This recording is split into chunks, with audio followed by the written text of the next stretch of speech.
What's going on, YouTube? It's your boy Dormy Wormy, and we've talked a lot about different topics on this channel in regards to race changes and stuff like that.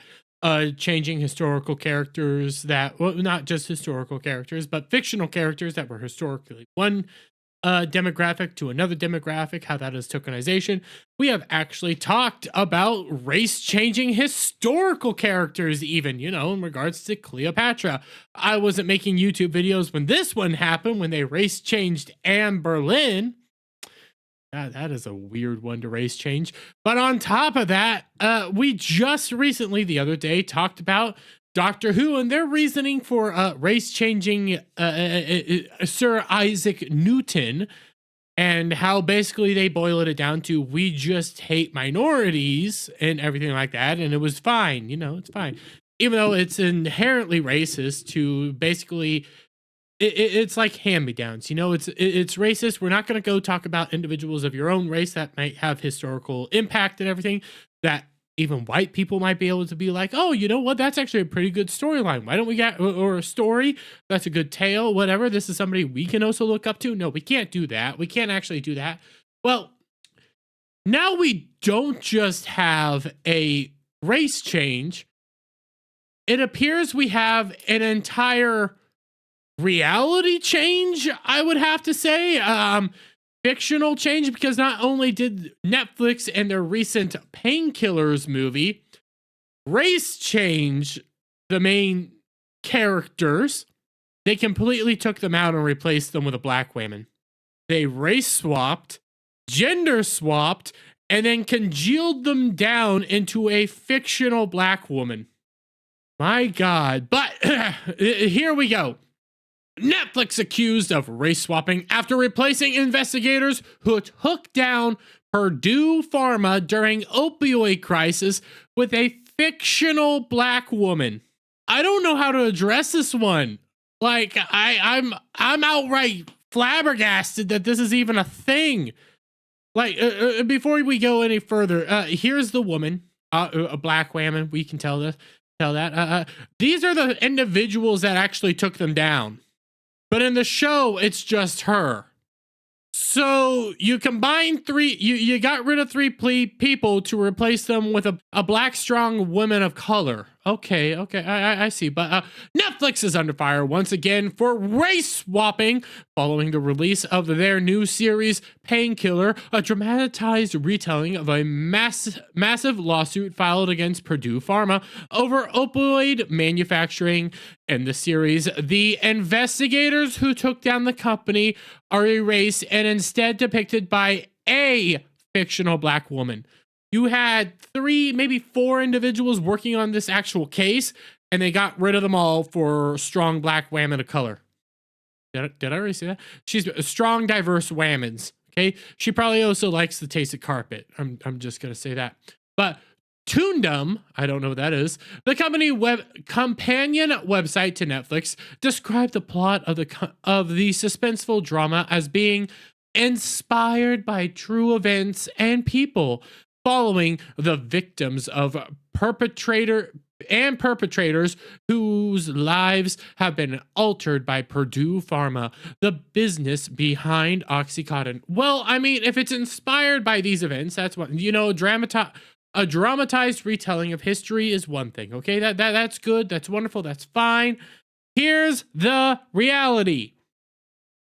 You don't even have the individuals that actually did the case. You took them out and put somebody completely different in. So this is no longer reality. This is no longer even like a dramatized version of reality that would still be fiction. This is just blatant fiction. This has never happened. None of these people exist at this point. Your thing is outright non-real. This is not the actual story. These are not the actual people, because the actual person doesn't even exist. Audience response to the series has been lackluster, with a Rotten Tomatoes rating score of 61% and even lower official tomato score of 51%, stating the show honors the victims of opioid crisis with an effective dramatic beat, but is undermined by its stale, satirical flourish, resulting in a tonally confused bit of muckery. muck raking. I got that. I got it eventually. Yeah. Yeah, it looks confusing. It looks like it's it doesn't even honor the victims or anything like this. If you're completely taking out the actual people that did this, you're not honoring the victims. You're doing something completely different. This isn't the actual story. You've taken out the actual heroes to the story, by the way, and replaced them with somebody who never even existed. One social media user made a point to highlight that although the show is based on real events surrounding the conspiracies of Purdue Pharma and the Sackler family, the creators failed to represent some of the investigators who were at the heart of the case, instead replacing the real figures with a singular black female character. Saw a preview for the Netflix show Painkiller about Purdue Pharma and noticed the stories interpreted wily hero Eddie Flowers is a black girl boss fed prosecutor who's single-handedly takes down the Salker family, and thought it was weird that I'd never heard of this person and that she's not a more prominent public figure since she perfectly ticks every live fantasy box, strutting, cunning, courageous, sassy, strutting, cunning, courageous, sassy, and who outsmarts her evil big pharma antagonist. But of course, when I looked up, it turns out Eddie Flowers isn't real. They just made her up. Okay, so so we're just gonna erase real characters, real individuals, real things like that, and we're just gonna put in a fictional character that does not exist, does not actually have anything to do with the whole story, but say that she actually did exist and do stuff like this. Yeah, that makes sense. That makes outright sense. If this isn't race and gender and all this kind of swaps, like insert swap here, I don't know what is, because this character does not exist in this entire story. She is outright made up and is supposed to be the main character. What am I supposed to take away from that? You know, you have other individuals mentioning like, hey, you'll see them. This always happens to like police chiefs and stuff like that in shows.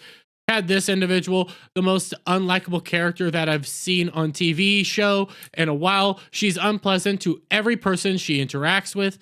Sounds about right. But you scroll down here. Okay, we're going to scroll down here. This is what Screen Rant says is the reasoning behind this decision.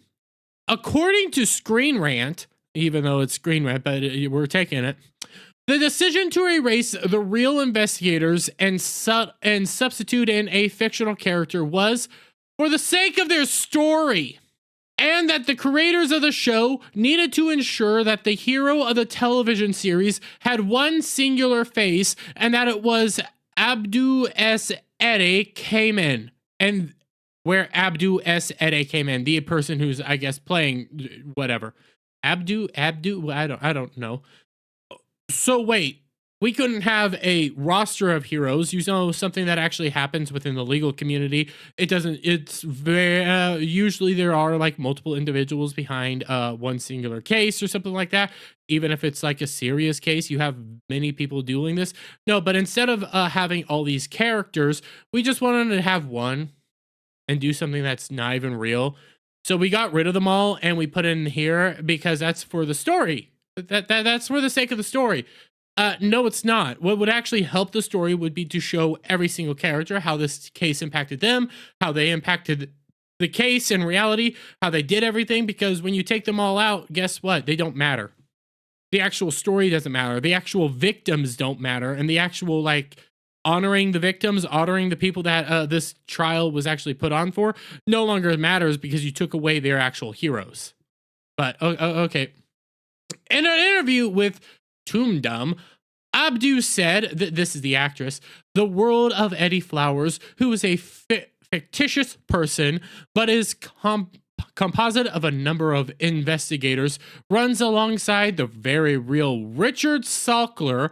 Having those points of intersection where the two worlds come together was incredibly impactful and powerful. No, it's not. You never existed. You are playing a fake character and actually are taking it away from the actual storyline. That becomes the problem. You are no longer a part of this storyline. You are no longer affiliated with it.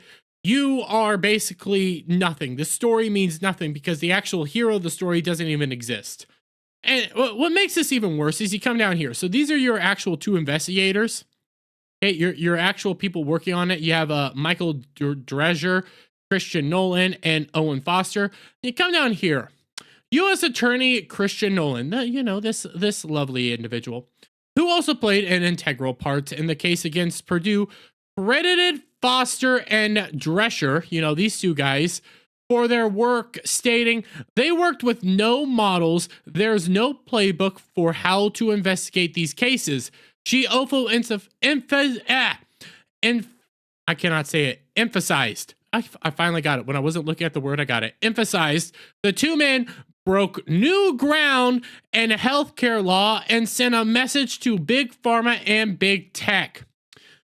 So instead of actually, helping to immortalize these 2 very real guys that had an impact on history, law, big tech, whatever, everything you can think of, this actual historical event, instead of actually helping put these guys in history for all eternity, you erase them and replace them with a strong black whammies of color because it helps out the story, because we don't want to have 2 heroes. We just want to have 1 hero who never existed or anything like that. That makes sense.